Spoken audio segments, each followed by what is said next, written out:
नमस्कार दोस्तों, स्वागत है मेरे इस चैनल में। तो बिली ग्राहम का एक बहुत ही प्रसिद्ध कोट है, if money is lost nothing is lost, if health is lost something is lost, something is lost nothing is lost, character is lost everything is lost. इस कोट में Billy Graham ने कितनी बड़ी बात कही है। चरित्र सबसे बड़ी पूंजी है, यदि वो नष्ट हो गई तो सब कुछ नष्ट हो गया। आप कितने ही पढ़े लिखे क्यों ना हों, कितने ही बड़े पद पर क्यों ना हों, कितने ही पढ़े लिखे क्यों ना हों, सब व्यर्थ है यदि आपका चरित्र अच्छा नहीं है। एक अच्छा चरित्र वाला व्यक्ति सभी काम बहुत बखूबी करता है और सभी सत्यनिष्ठा के साथ करता है। यदि आप अच्छे चरित्र के हैं तो आप किसी भी किरदार को बखूबी निभाएंगे, लेकिन यदि आपका चरित्र ही गंदा है तो आप किसी के प्रति ईमानदार नहीं होंगे, न अपने प्रोफेशन के प्रति और न ही अपने रिश्तों के प्रति। इसलिए जब भी किसी रिश्ते की तलाश हो, जब भी किसी शख्स के प्रति जानना हो, तो सबसे पहले उसके चरित्र को जानें। देखिए, यदि चरित्र अच्छा है तो सब चीज़ें अच्छी हैं। आप किसी भी चीज़ में कॉम्प्रोमाइज़ कर सकते हैं, लेकिन चरित्र में नहीं करना चाहिए। मैं समझती हूँ कि शिक्षा का आज सही दृष्टि से कोई भी अर्थ नहीं समझ रहा है। सब यही चाहते हैं कि बस पढ़ लिख कर किसी उच्च पद पर आसीन हो जाएं और अच्छा खासा पैसा कमाएं, यही सफलता की निशानी समझते हैं, इसी को सफलता समझते हैं। सच तो यह है कि ये कोई सफलता नहीं है। जब तक आपका कैरेक्टर सही नहीं है तब आपकी सारी चीज़ें अर्थहीन हो जाती हैं। अभी हाल ही में जिस तरह की घटनाएं हो रही हैं, उससे यही सिद्ध होता है कि यदि इंसान का चरित्र अच्छा नहीं है तो वो किसी भी हद तक जाकर कुछ भी कांड कर सकता है और किसी को भी हानि पहुंचा सकता है और किसी भी किरदार को ईमानदारी से नहीं निभाएगा। तो सफलता के लिए सिर्फ इन चीज़ों को न देखें कि कोई कितना पढ़ा लिखा है, कितने ऊंचे पद पर है। सबसे ज़्यादा ज़रूरी है इंसान के चरित्र को परखना।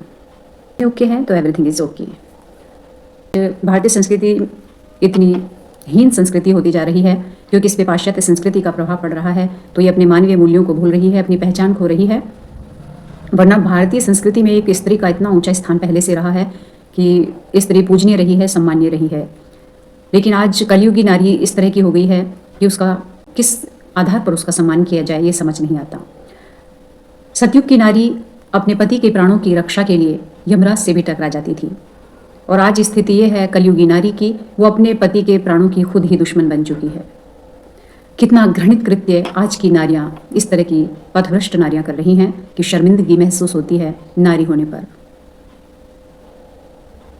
जो स्त्री अपने पति के प्रति ईमानदार नहीं है और इस हद तक जाकर कोई कृत्य कर सकती है, कुकृत्य कर सकती है, उसके मनुष्य जन्म में पैदा होने का कोई अर्थ नहीं है। उसकी बुद्धि पूरी तरह कलुषित है, उसके कृत्य नारकीय हैं और दंड के अधिकारी है। सबसे बड़ी गलती तो मैं समझती हूँ कि लिव इन रिलेशनशिप को ये जो परमिशन मिली है वो बहुत ही गलत कदम है। ये इसी की वजह से संस्कारहीनता बढ़ती जा रही है, स्वच्छंदता बढ़ रही है, और स्वच्छंदता के नाम पर कुछ भी लोग और किशोर और युवा लोग कर रहे हैं। पहले हमारी संस्कृति मर्यादा में रहना सिखाती थी, सभी संस्कारी थे, बच्चियां अपनी मर्यादा जानती थी, बच्चे भी अपनी मर्यादा में रहते थे। लेकिन आज स्थिति यह है कि सब स्वच्छंद पशुओं की तरह से विचरण कर रहे हैं। कोई भी किसी के साथ घूम रहा है, कोई भी किसी के साथ में लिव इन रिलेशनशिप में रह रहा है बिना शादी के, और इससे ज़्यादा घृणित कृत्य क्या हो सकता है हमारी इस भारतीय संस्कृति के लिए। बहुत ही निंदनीय है। और इस तरह की जो घटनाएं हैं उसके लिए बॉलीवुड की कुछ मूवीज़ भी जिम्मेदार हैं कि जो भी मूवी बन रही हैं उनसे किशोरावस्था वाले बच्चों पर, युवा अवस्था वाले बच्चों पर बहुत ही गलत प्रभाव पड़ता है। जिनका विवेक थोड़ा कम है, जो कम विवेकशील हैं, वो अक्सर पथभ्रष्ट हो जाते हैं। और साहित्य लिखने वालों का भी ये दायित्व बनता है कि अच्छा साहित्य लिखें, और जितनी भी मूवीज़ और सीरियल्स बन रहे हैं वो सोच समझकर समाज को अच्छा मैसेज देने वाले ही बनाए जाएं। ऐसी मूवीज़ रही हैं जो हमारी भारतीय संस्कृति को बचाए रखे हुए हैं, उस तरह की ही मूवीज़ बनाई जाएं। बहुत ऐसी कई मूवीज़ हैं जो बहुत अच्छा समाज को मैसेज देती हैं, लेकिन आज न तो गाने अच्छे हैं, गानों में फूहड़ता है, अश्लीलता है शब्दों में, और मूवीज़ की जो स्टोरी है वो भी बहुत भ्रमित करने वाली है। तो जो भी कम विवेकशील लोग हैं उन पर बहुत ही गलत इसका प्रभाव पड़ता है। तो सोच समझकर इन चीज़ों को निर्मित किया जाए, मूवीज़ आदि को, सीरियल्स को, और अच्छा साहित्य परोसा जाए, इंटरनेट पर गलत सामग्री न परोसी जाए। हमारी भारतीय संस्कृति को बचाने के लिए बचपन से ही नैतिक शिक्षा पर विशेष जोर देना चाहिए, क्योंकि मानवीय मूल्य गिर रहे हैं, नैतिकता का पतन हो रहा है और सभी लोग पथभ्रष्ट हो रहे हैं। पाश्चात्य संस्कृति इतनी हावी है कि हम अपनी भारतीय संस्कृति का मूल आधार ही भूल चुके हैं। और सबसे बड़ी चीज़ है खुद का आत्मनियंत्रण, जो खत्म हो चुका है, और ये नैतिकता से ही और संस्कारों से, अनुशासन से ही पैदा हो सकता है। देखिए, पुलिस और प्रशासन आपको बाहर से नियंत्रित कर सकते हैं, बाहर से व्यवस्था नियंत्रित रख सकते हैं, लेकिन जब तक भीतर से अनुशासन और नियंत्रण नहीं होगा तब तक आप किसी भी तरीके से अपराध को नहीं रोक सकते।